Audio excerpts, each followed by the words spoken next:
Салому алейкум бародаро. Соли 2019 дар Москва дар садама дучор шудем. Стомограммон камтар осеб дид, ҳаромаст, лат хӯрдаги, муҳтоҷ ба реабилитатсия ва лечение дорем. 2 сол мешава хоҳам аз миён поён поам кор намекунад. Ин чиликон чувство дораду ҳиссиётш ҳаст.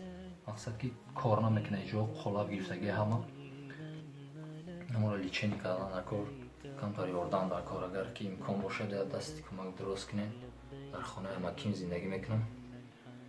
Аз кӯдакӣ дар ай падару модар мақсад мондагем, дар хонаи амам калон шудем, баъд ин ҳолат гирифтор шудем, ҳозир дар хонаи амакимем. Шароити мақсад лечение кардан нест. Агар ки имкон бошад як дасти кӯмак дороз кунед. Илтимос бародаро, як дасти кӯмак дороз кунед, лечениямона бигирам. Илтимос. Номери картам 53 36 69 03 26 85 99 74.